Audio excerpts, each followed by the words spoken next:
Hello friends. आज हम solve करने वाले हैं छत्तीसगढ़ सेट 2024 के पेपर 1 के क्वेश्चन, जो कि 50 क्वेश्चन है और ये 100 मार्क्स के क्वेश्चन है। तो चलिए स्टार्ट करते हैं पहले क्वेश्चन से। क्वेश्चन नंबर 1 है, नीचे लिखे गए दावा ए, असर्शन और कारण आर के लिए सही विकल्प चुनिए। दावा है असर्शन, रचनात्मक शिक्षा सीखने की प्रक्रिया को तेज करती है। Formative learning tends to accelerate the process of learning. Reason दिया है कारण, योग्यात्मक मूल्यांकन के विपरीत रचनात्मक मूल्यांकन अत्यधिक विश्वसनीय है। As against summative evolution, formative evolution is highly reliable. फिर इसमें क्या बताना है, select the correct answer from the options given below. इसमें करेक्ट आंसर हमको बताना है। तो पहला ऑप्शन है, both assertion and reason are true as reason is the correct explanation of assertion A। दोनों सही हैं और रीजन भी करेक्ट एक्सप्लेनेशन देता है assertion को। फिर B है, both assertion और reason true but reason is not the correct explanation of assertion। दोनों सही तो है लेकिन रीजन जो कारण है वह assertion का सही स्पष्टीकरण नहीं करता है। फिर C है, assertion is true but reason is false। फिर डी है, assertion is false but reason is true. तो इसका सही आंसर आ जाएगा ऑप्शन सी। असर्शन दावा सही है लेकिन उसका रीजन जो कारण है वो गलत है। नेक्स्ट क्वेश्चन देखते हैं, क्वेश्चन नंबर 2। इसमें सेकेंड क्वेश्चन में मैच करना है लिस्ट 1 को लिस्ट 2 के साथ, सूची 1 को सूची 2 से जोड़ी बनाना है, सही मिलान करना है। तो देख लेते हैं, लिस्ट 1 में दिया है लेवल ऑफ टीचिंग, शिक्षण का स्तर दिया है, और लिस्ट 2 में दिया है सूची सेकेंड में मुख्य समर्थक। तो देख लेते हैं लिस्ट 1 में क्या क्या है। पहला है मेमोरी लेवल, स्मृति स्तर। बी है अंडरस्टैंडिंग लेवल, बोध स्तर। और सी है रिफ्लेक्टिव लेवल, चिंतन स्तर। ये 3 लेवल दिया है इसमें। उसके बाद मुख्य समर्थक दिया है इसमें। तो सभी का सेम है, जैसे कि ए है, स्मृति स्तर का आ जाएगा हर्बर्ट, बोध स्तर का आ जाएगा मॉरिसन, और चिंतन स्तर का आ जाएगा हंट। तो इसका सही आंसर आ जाएगा ए का 1, बी का 2 और सी का 3। नेक्स्ट क्वेश्चन देखते हैं, क्वेश्चन नंबर 3। नीचे शिक्षार्थियों की कुछ विशेषताएं सूचीबद्ध है, उन विशेषताओं की पहचान करें जो प्रभावी शिक्षण में मदद करते हैं। Below are listed some learners characteristics, identify those that help in effective teaching. तो ये जो क्वेश्चन है इसको सीजी व्यापम के द्वारा स्टार मार्क्स किया गया है। नेक्स्ट क्वेश्चन देखते हैं, क्वेश्चन नंबर 4। कक्षा में शिक्षार्थियों के व्यक्तित्व विभिन्नताओं की पहचान करने हेतु निम्न में से किसका उपयोग शिक्षक करेंगे। In order to identify individual differences of learners in a class, which of the following can be used by a teacher. First option है फॉर्मेटिव असेसमेंट, निर्माणात्मक मूल्यांकन। बी है समेसिव असेसमेंट, योगात्मक मूल्यांकन या संकलनात्मक मूल्यांकन। सी है डायग्नोस्टिक असेसमेंट, निदानात्मक मूल्यांकन। और डी है पीयर असेसमेंट, समकक्षी मूल्यांकन। इसका सही आंसर आ जाएगा ए, निर्माणात्मक मूल्यांकन, फॉर्मेटिव असेसमेंट। नेक्स्ट क्वेश्चन है क्वेश्चन नंबर 5। चूंकि सीखना निरंतर है, एक शिक्षक को बेहतर पढ़ाने के लिए छात्रों के दिमाग या बुद्धि के स्तर के अनुसार पढ़ाना शुरू करना चाहिए, इसे कहा जाता है।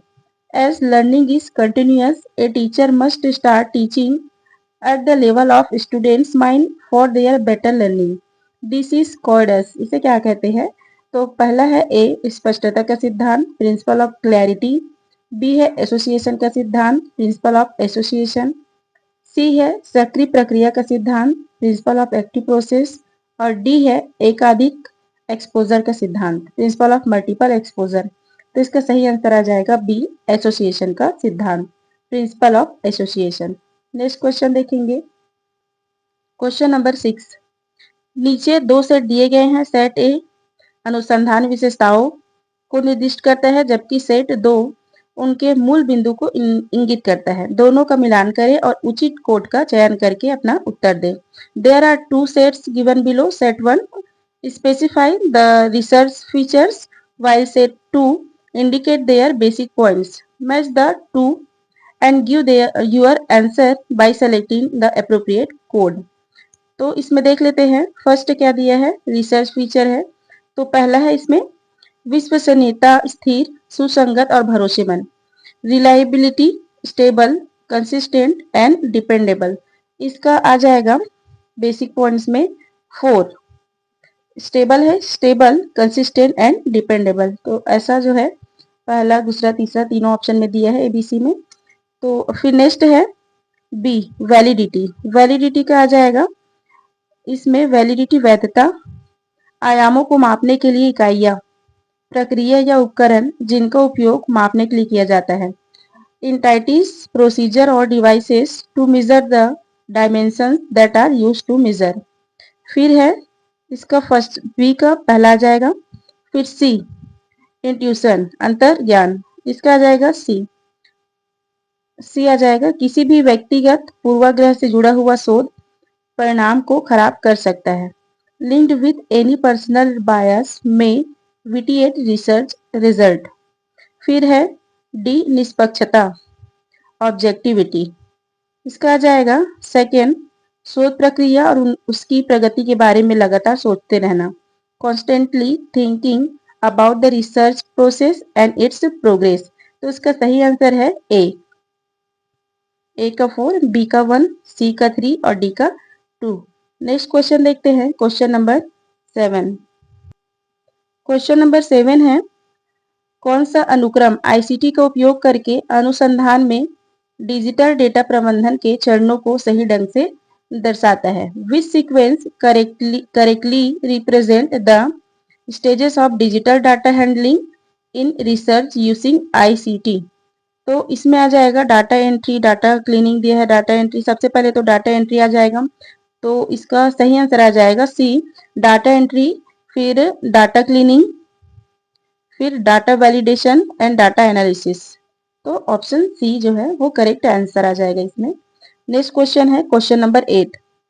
लेख लेखन के निम्नलिखित चरणों को सही क्रम में व्यवस्थित करें। Arrange the following steps of article writing in the correct sequence. इसको करेक्ट सीक्वेंस में अरेंज करना है, तो इसमें भी चूज द करेक्ट ऑप्शन। तो इसका सही आंसर आ जाएगा ऑप्शन बी। 5th नंबर पहले आएगा, पहले तो विषय का चुनाव करना है, choose the topic. Then second आ जाएगा conduct research and gather information, अनुसंधान करना है और जानकारी एकत्र करें। फिर तीसरा मुख्य बिंदुओं को रेखांकित करना है, outline the main points. Then 4 पहला ड्रॉप लिखना है, राइट द फर्स्ट ड्रॉफ्ट। फिर लास्ट है लेख संपादित करें और संशोधित करें, edit and revise the article. तो इसका सही आंसर है बी। 5th है, सेकेंड, थर्ड, फोर्थ और लास्ट में आता है 1। नेक्स्ट क्वेश्चन है क्वेश्चन नंबर 9। क्वेश्चन नंबर 9 है, what is the correct order of stages in a research cycle? किसी अनुसंधान चक्र के चरणों का सही क्रम क्या है? तो इसका ऑप्शन ए ही सही आंसर होगा। पहला है साहित्य समीक्षा, फिर परिकल्पना निर्माण, डेटा संग्रह, डेटा विश्लेषण और reporting, literature review, hypothesis formulation, data collection और डाटा एनालिसिस, फिर रिपोर्टिंग। पहला ऑप्शन ए जो है वो करेक्ट आंसर आ जाएगा। फिर नेक्स्ट है क्वेश्चन नंबर 10। एपीए शैली में शोध पत्र के शीर्षक पृष्ठ पर एक रनिंग हेड को शामिल करने की आवश्यकता होती है। असर्शन दिया इसमें ए, APA style required the inclusion of a running head on the title page of a research paper। फिर रीजन दिया है आर, रनिंग हेड यह सुनिश्चित करने में मदद करता है कि दस्तावेज के प्रत्येक पृष्ठ पर लेखक का नाम स्पष्ट रूप से प्रदर्शित है। इसमें reason, the running head helps ensure that the author's name is clearly displayed on each page of the document. इसमें क्या करना है, choose the correct answer from the option below. Choose करना है नीचे दिए गए विकल्पों में से सही उत्तर चुने। इसमें थर्ड ऑप्शन इसका सही आंसर हो जाएगा। इसमें क्या है, असर्शन दावा सत्य है लेकिन कारण रीजन गलत है। Assertion is true but reason R is false. Next question है क्वेश्चन नंबर 11। इसमें दिया है प्रत्येक भाषा में विश्व दृष्टि का तात्पर्य है। इसमें क्या दिया है, निम्नांकित अनुच्छेद को ध्यानपूर्वक पढ़ना है और प्रश्न संख्या 11 से 15 तक का उत्तर देना है। इसमें दिया है प्रत्येक भाषा किसी न किसी व्यक्ति की मातृभाषा होती है, जिसकी तुलना किसी अन्य भाषा से इस रूप में नहीं की जा सकती कि वह छोटी है या बड़ी है, अच्छी है या बुरी है, सरल है या कठिन, क्योंकि सभी भाषाओं में अपने अपने ढंग से संप्रेषण होता है। समुदाय भेद से संसार की भाषाओं में रूपात्मक भिन्नता तो है, परंतु आंतरिक दृष्टि से उनमें समानताएं अधिक है। अनुवाद इन्हीं आंतरिक या अर्थगत समानताओं के कारण संभव होता है। प्रत्येक भाषा एक विश्व दृष्टि है, इसीलिए एक ही वस्तु भिन्न भिन्न नामों से अभिहित होती है। संसार के साथ कदम मिलाकर चलने के लिए हमें अन्यान्य भाषाएं भी सीखनी पड़ती है, परंतु अपनी मातृभाषा की कीमत पर कदापि नहीं, क्योंकि मातृभाषा के ज्ञान के बिना अन्य भाषाएं सीखना कठिन है। हमारे विद्यालयों में अब भारतीय भाषाओं पर विशेष ध्यान दिया जा रहा है, जिसमें प्रारंभिक शिक्षा का माध्यम मातृभाषा हो, क्योंकि बच्चे की संज्ञानात्मक क्षमता का विकास मातृभाषा में होती है, जिससे वह अपनी दुनिया से परिचित होता है। इसके आधार पर क्वेश्चन 11 से 15 तक, 11 से 15 तक का उत्तर देना है। तो देखते हैं क्वेश्चन नंबर 11। प्रत्येक भाषा में विश्व दृष्टि का तात्पर्य है, तो इसका आंसर आ जाएगा बी, विश्व को देखने का नजरिया। The meaning of word view in every language is a view point two see the word. Next question 12। शिक्षा शास्त्री प्रारंभिक शिक्षा के लिए मातृभाषा को सर्वाधिक उपयुक्त माध्यम इसलिए मानते हैं। पहला ऑप्शन है ए, अन्य भाषा कठिन होता है, बी है अन्य भाषा निकृष्ट होती है, सी है मातृभाषा में संज्ञानात्मक क्षमता का विकास होता है, और डी है अन्य भाषा के शिक्षक नहीं मिलते। इसका सही आंसर आ जाएगा सी, मातृभाषा में संज्ञानात्मक क्षमता का विकास होता है।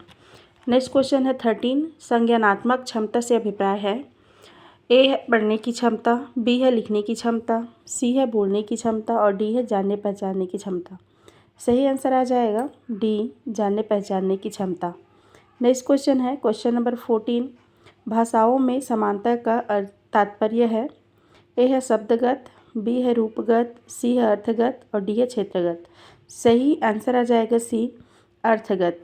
फिर 15 नंबर का क्वेश्चन है अनुवाद भिन्न भिन्न भाषाओं में निहित जिस समानता से संभव होता है वह है ए ऑप्शन है शब्दगत, बी है रूपगत, सी है शैलीगत, और डी है अर्थगत। सही आंसर आ जाएगा डी, अर्थगत। नेक्स्ट क्वेश्चन है क्वेश्चन नंबर 16, 17, 18, 19 और 20। जो क्वेश्चन है 5 क्वेश्चन इसको सीजी व्यापम के द्वारा स्टार मार्क्स किया गया है, क्योंकि इसका हिंदी अनुवाद नहीं किया गया था। तो इसे हम नेक्स्ट वीडियो में देखेंगे। ये मैथ से क्वेश्चन है, find the number that should come at the place question marks. प्रश्नवाचक निशान के स्थान पर आने वाले अंक को ज्ञात कीजिए। इसमें है 10, फिर 20, फिर 31, फिर क्वेश्चन मार्क, 56 और 70। फिर इसका सही आंसर आ जाएगा ऑप्शन बी 43। 22 क्वेश्चन को भी सीजी व्यापम ने स्टार मार्क्स लिया है, इसलिए 23 नंबर का क्वेश्चन देखते हैं। Which is the greatest fraction in, कौन से सबसे महत्तम भिन्न है, इसे देखेंगे। इसमें दिया है 6/23, फिर है 2/23, फिर 5/23 और 19/23। तो इसमें करेक्ट आंसर आ जाएगा डी, 19/23। नेक्स्ट क्वेश्चन है 24। इसमें है क्रमशः x का 8% इक्वल टू 0.24 तथा y का 8% इक्वल टू 0.004 है, तो x तथा y का मान होगा। इसका सही आंसर आ जाएगा इसमें फर्स्ट एंड सेकंड। इसमें दिया है फर्स्ट में 0.5, सेकंड में दिया है 0.05, थर्ड में दिया है 0.005 और फोर्थ में है 0.0005। तो फर्स्ट एंड सेकंड दोनों सही हो जाएगा, तो ऐसा दिया है ऑप्शन सी में, तो सी ऑप्शन करेक्ट है। फिर नेक्स्ट क्वेश्चन है 25। एक कुर्सी को 400 रुपये में बेचने पर विक्रेता को 20% की हानि हुई, उस कुर्सी की वास्तविक लागत क्या है तथा कितने रुपए में बेचने पर विक्रेता को 8% लाभ होगा। By selling a chair for rate 400, the seller incurs a loss of 20%. What is the cost of the chair and For how much should he sell it to so that he gains 8%? पहला option है 480, second है 500, third है 540 और fourth है 518.4। निम्न में से सही उत्तर का चयन कीजिए। Select the correct answer from the following option. तो इसमें सेकेंड और थर्ड ऑप्शन बी करेक्ट हो जाएगा। फिफ्थ 500 और 540। नेक्स्ट क्वेश्चन देखते हैं 26। इसमें दिया है कथन और निष्कर्ष कंक्लूजन दिया है। कथन है स्टेटमेंट, कुछ किताबें पेन है, कोई भी पेन पेंसिल नहीं है। Some books are pens, no pen is pencil. Conclusion है फर्स्ट, कुछ पेन पुस्तकें हैं, सम पेन्स आर बुक्स। कुछ पेंसिल पुस्तकें हैं, सम पेंसिल्स आर बुक्स। कुछ पुस्तकें पेंसिल नहीं हैं, some books are not pencil. और सभी पेंसिल पुस्तकें हैं, ऑल पेंसिल्स आर बुक्स। तो इसमें दिया है उपरोक्त निष्कर्षों में से कौन ऊपर वर्णित कथन का तर्क संगत पालन करता है। तो इसका सही आंसर आ जाएगा ऑप्शन बी, केवल वन तथा थर्ड पालन करते हैं। Only one and third follow. इसमें क्या दिया, वन में कुछ पेन पुस्तकें हैं और थर्ड में दिया है कुछ पुस्तकें पेंसिल नहीं है, some books are not pencil. तो ऑप्शन बी करेक्ट हो जाएगा। नेक्स्ट क्वेश्चन, क्वेश्चन नंबर 27 दिया है मैच द पैरानास। सुमेलित कीजिए प्रमाण, ये कॉलम 1 में दिया है और उनके सापेक्षिक परिभाषा को कॉलम 2 में दिया है। तो पहला है प्रत्यक्ष ए, तो इसका सही आंसर आ जाएगा इसमें ऑप्शन ए का। सेकेंड दिया है प्रत्यक्ष का संवेदना के जरिए अवधारणा ज्ञान। बी का 4 है अनुमान का निष्कर्ष के आधार पर प्राप्त ज्ञान।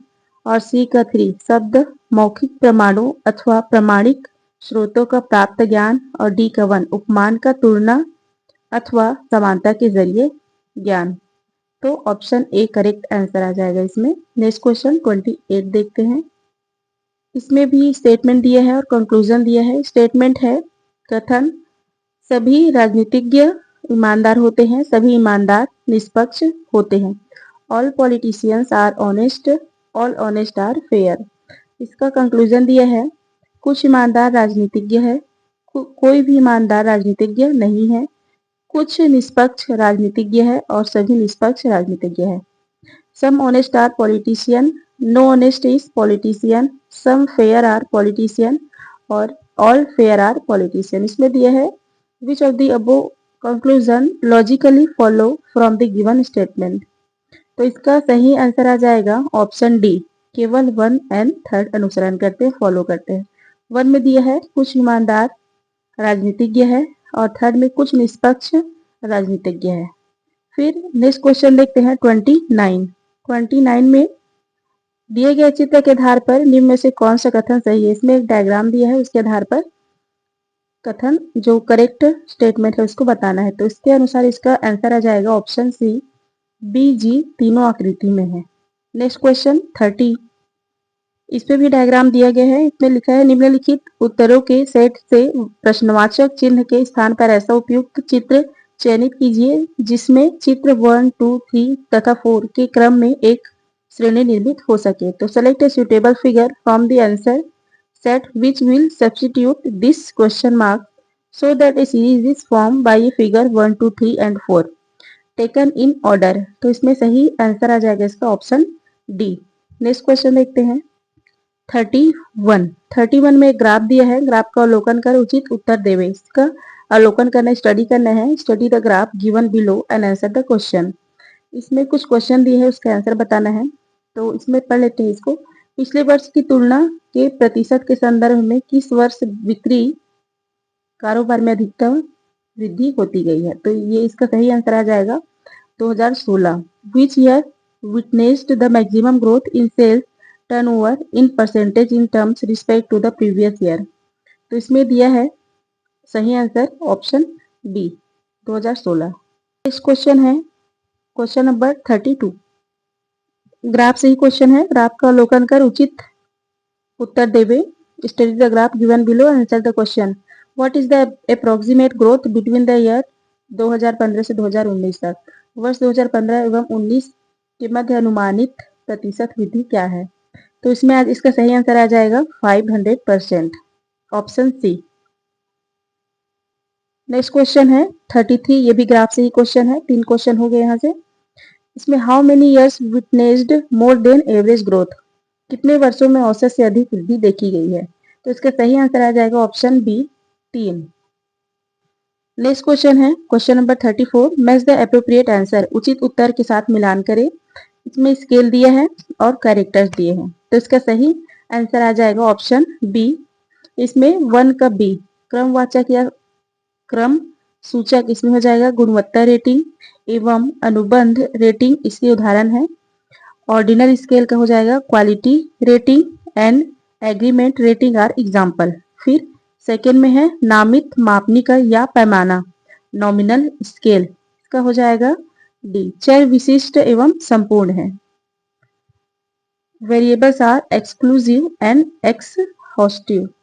फिर तीसरा है अंतराल मापनी, इंटरवल स्केल, इसमें हो जाएगा सी। हमेशा एक मनमाना आर्बिट्रेरी शून्य बिंदु होता है, there is always arbitrary 0 point. फिर आ जाएगा फोर्थ अनुपात, रेशियो स्केल, इसका 1 हो जाएगा। इसमें तीनों की विशेषताएं है। It contain feature of all 3, तो इसका सही आंसर आ जाएगा ऑप्शन बी। 1 का बी, 2 का डी, 3 का सी और 4 का ए। नेक्स्ट क्वेश्चन 35 नंबर, इसमें दिया है निर्देश और कारक, डायरेक्शन एंड असर्शन। डायरेक्शन पर लेते हैं। नीचे दिए गए कारक एवं कारण आर के लिए सही विकल्प चुने। कारक दिया है और कारण दिया है, असर्शन और रीजन दिया है। कारक है असर्शन, हिस्टोग्राम में 2 बार के मध्य कोई अंतराल नहीं होता है। और रीजन दिया है हिस्टोग्राम सतत चर के लिए उपयुक्त होता है, अतः वर्ग सतत होते हैं। इसमें असर्शन में there is no gap between the bars in a histogram. Reason histogram is suitable for continuous random variable, so classes are continuous. तो दोनों ही सही हैं, तो इसका पहला ए ऑप्शन करेक्ट है।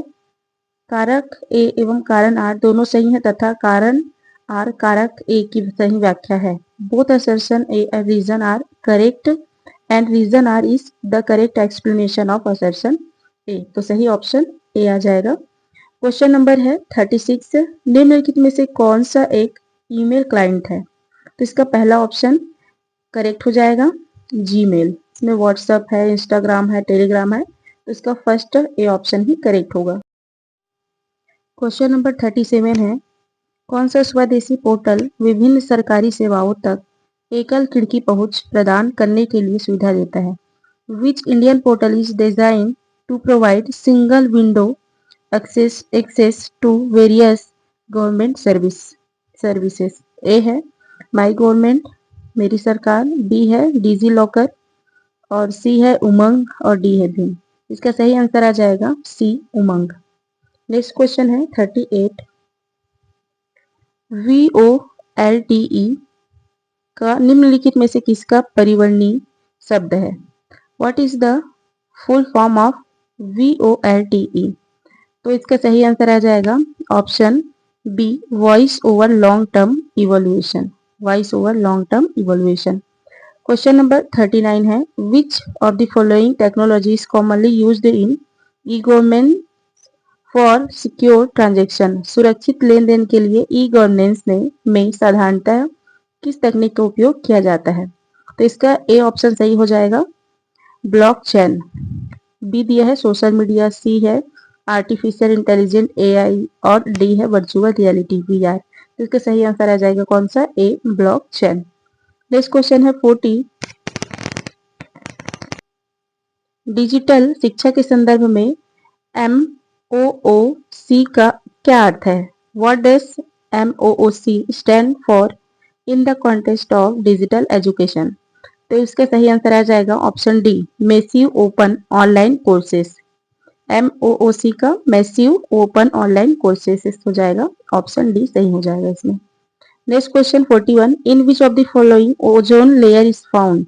निम्नलिखित में से किसमें ओजोन की परत पाई जाती है? तो इसका सही आंसर आ जाएगा सी स्ट्रेटोस्फियर।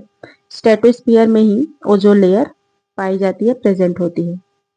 नेक्स्ट क्वेश्चन है question number 42।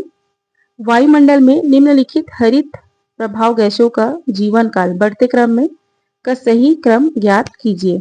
Identify the correct sequence in increasing order of life times of the following green house gases in atmosphere.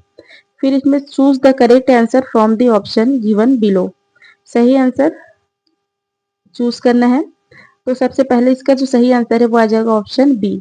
सी पहले आएगा। सी में दिया है सतही ओजोन, सरफेस ओजोन। फिर है ए मीथेन, फिर डी CFC2, फिर आ जाएगा बी नाइट्रस ऑक्साइड लास्ट में आएगा। तो ऑप्शन बी करेक्ट है। Next question 43। Match the following, निम्न को सुमेलित कीजिए। कॉलम 1 दिया है, कॉलम 2 दिया है, तो इसका सही आंसर आ जाएगा ऑप्शन बी ए का 4। विश्व पर्यावरण दिवस, वर्ल्ड इन्वायरमेंटल डे, कब मनाया जाता है? ये 5 जून को मनाया जाता है, वर्ल्ड इन्वायरमेंटल डे। फिर है बी विश्व जल दिवस, world water day, world water day इसका हो जाएगा 22 मार्च। फिर सी विश्व वर्ल्ड संधारित ऊर्जा दिवस, सस्टेनेबल एनर्जी डे, ये मनाया जाता है 25 फरवरी। फिर है 4th विश्व पृथ्वी दिवस, वर्ल्ड अर्थ डे, इसका आ जाएगा 22 अप्रैल। तो ऑप्शन 20 करेक्ट हो जाएगा। नेक्स्ट क्वेश्चन है क्वेश्चन नंबर 44। इसको व्यापम ने स्टार मार्क्स दिया है। फिर आगे बढ़ते हैं क्वेश्चन नंबर 45। पर्यावरण संरक्षण के उद्देश्य से निम्नलिखित में से किस में दीर्घकालिक निम्न उत्सर्जन का प्रस्ताव अक्टूबर 2020 में पारित किया गया? With an objective of environmental conservation in which of the following proposal of long term low emission was passed in October 2020। तो इसका सही आंसर आ जाएगा ऑप्शन बी पेरिस समझौता, Paris agreement. Option B correct हो जाएगा। Next question question number 46। Bharat का प्रथम विश्वविद्यालय जिसकी स्थापना सन 1857 में की गई कौन से शहर में स्थित है? The first university in India established in the year 1857 is located in which city? इसका सही आंसर आ जाएगा कोलकाता। मुंबई, नागपुर, चेन्नई भी दिया है, इसमें सही आंसर कोलकाता आ जाएगा। Next question 47। इसमें दिया है छत्तीसगढ़ राज्य में सबसे पुराना स्थापित विश्वविद्यालय कौन सा है? Which is the oldest university established in the state of Chhattisgarh? तो इसका सही आंसर आ जाएगा ऑप्शन डी केवल सी इंदिरा कला संगीत विश्वविद्यालय। इंदिरा कला संगीत विश्वविद्यालय ऑप्शन डी इसका करेक्ट आंसर होगा। फिर नेक्स्ट आगे बढ़ते हैं क्वेश्चन नंबर 48। भारत के उच्चतर शिक्षा प्रणाली में कौन सी प्रमुख समस्या की पहचान NEP 2020 द्वारा नहीं की गई है? Which of the following has not been identified as one of the major problem faced by higher education system in India as per NEP 2020? तो इसका सही आंसर हो जाएगा ऑप्शन सी केवल डी सही है। हाई उच्चतर शिक्षा में उच्च छोड़ने की दर, high drop out rate in higher education, तो इसका सही आंसर ऑप्शन सी हो जाएगा। Next question 49। इसमें दिया है स्थापना के आधार पर कालानुक्रमिक क्रम में व्यवस्थित करें। On the basis of establishment arrange in chronological order. तो इसमें इसका सही आंसर हो जाएगा ऑप्शन सी। सी में सबसे पहले आ जाएगा भारत में वैज्ञानिक तथा औद्योगिक अनुसंधान परिषद की स्थापना, establishment of council of scientific and industrial research in India. फिर फर्स्ट हो जाएगा भारतीय प्रौद्योगिकी संस्थान खड़गपुर की स्थापना, establishment of Indian institute of technology Kharagpur. फिर है तीसरा अखिल भारतीय आयुर्वेदिक संस्थान नई दिल्ली की स्थापना, establishment of all India institute of medical sciences new Delhi. फिर हो जाएगा सेकेंड भारतीय प्रबंध संस्थान अहमदाबाद की स्थापना, establishment of Indian institute of management Ahmedabad. तो इसका ऑप्शन सी करेक्ट हो जाएगा। लास्ट क्वेश्चन देखते हैं क्वेश्चन नंबर 50। इसमें लिस्ट 1 दिया है, इसको लिस्ट 2 से मिलाना है। तो इसका सही आंसर हो जाएगा ऑप्शन बी ए का 2 भारतीय विज्ञान संस्थान इंडियन इंस्टीट्यूट ऑफ साइंस, इसका हो जाएगा सेकंड बेंगलुरु। फिर बी में स्नातकोत्तर चिकित्सा शिक्षा एवं अनुसंधान संस्थान, इसका हो जाएगा 4 Chandigarh. Central leather research institute, इसका हो जाएगा फर्स्ट चेन्नई। और फोर्थ है इंडियन इंस्टीट्यूट ऑफ पेट्रोलियम, इसका हो जाएगा सी देहरादून। Thank you.